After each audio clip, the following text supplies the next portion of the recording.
ವ್ಯವಸ್ಥೆ ಚೆನ್ನಾಗಿದೆ, ಜಾಗ ಅಷ್ಟು ವಿಶಾಲ ಸಿಗ್ತದೆ.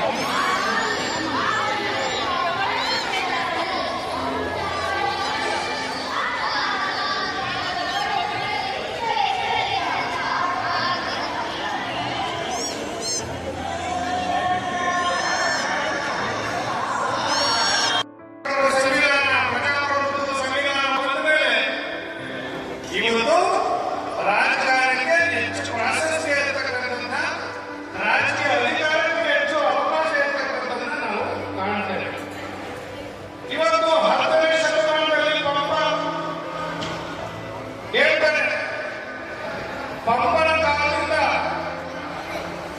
ಹೊಸ ಕನ್ನಡದವರೆಗೆ ಮಧ್ಯದಲ್ಲಿ ಬರ್ತಕ್ಕಂಥ ವಚನ ಸಾಹಿತ್ಯ ಆಗಿರ್ಬೋದು, ನಡು ಕನ್ನಡ ಆಗಿರ್ಬೋದು, ಹೊಸ ಕನ್ನಡ ಆಗಿರ್ಬೋದು. 10ನೇ ಶತಮಾನದಲ್ಲಿ ಹರಿಕೇಸರಿ ಆಸ್ಥಾನದಲ್ಲಿ ಪಂಪ ಒಬ್ಬ ಕವಿಯಾಗಿ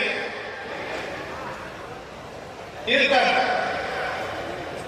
ಆ ಆಶ್ರಯವನ್ನು ಕೊಟ್ಟವರು ಹರಿಕೇಸರಿ ರಾಜರ ಆಶ್ರಯವನ್ನು ಪಡೆದು ಸಾಹಿತ್ಯವನ್ನು ರಚನೆ ಮಾಡುತ್ತಿದ್ದಂಥದ್ದು ಅಂದಿನಿಂದಲೂ ಕೂಡ ನಾವು ನೋಡಿದ್ದೇವೆ.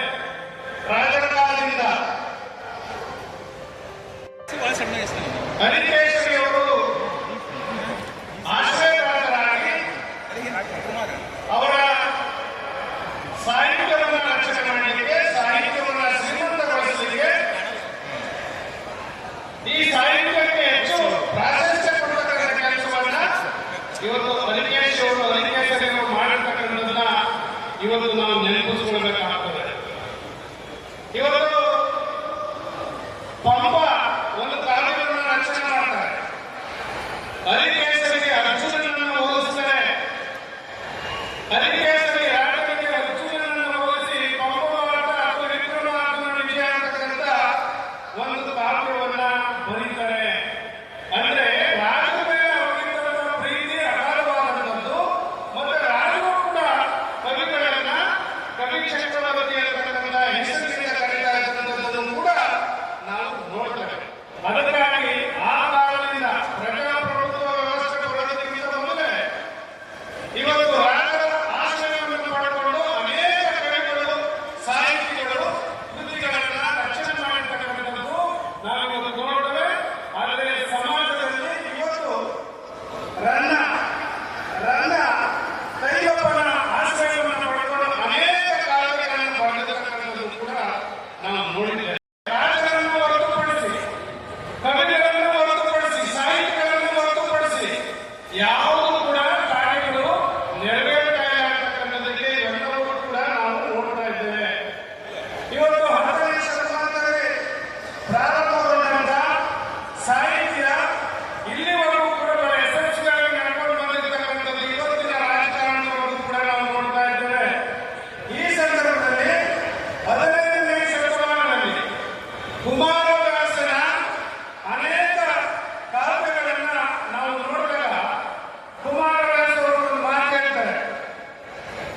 ಪಾಪ ಅಧ್ಯಕ್ಷತೆ ವಹಿಸಿದ್ದಾರೆ.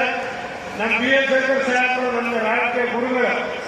ಇವತ್ತು ಜೋಶಿ ಅವರು ಈ ಸಮ್ಮೇಳನ ಮಾಡಿಸಲಿಕ್ಕೆ ರಾಜಕಾರಣಿಗಳ ಕೈಯಲ್ಲಿ ಬಹಳಷ್ಟು ಶ್ರಮ ಪಟ್ಟಿದ್ದಾರೆ, ಹಗಲು ರಾತ್ರಿ ಶ್ರಮಿಸಿದ್ದಾರೆ, ಹೋರಾಟ ಮಾಡಿದ್ದಾರೆ, ಭಾಷಣ ಮಾಡಿದ್ದಾರೆ, ಚರ್ಚೆ ಮಾಡಿದ್ದಾರೆ, ಎಲ್ಲ ಕೆಲಸವನ್ನು ಮಾಡಿದ್ದಾರೆ.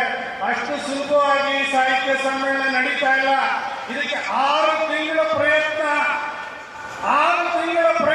ಇವತ್ತು ಈ ಸಮ್ಮೇಳನ ಯಶಸ್ವಿಯಾಗಲಿಕ್ಕೆ ಕಾರಣ ಆಗಿದೆ. ಈ ಸಂದರ್ಭದಲ್ಲಿ ನಾನು ಹೇಳ್ತೇನೆ, ಸರ್ಕಾರ ದುಡ್ಡು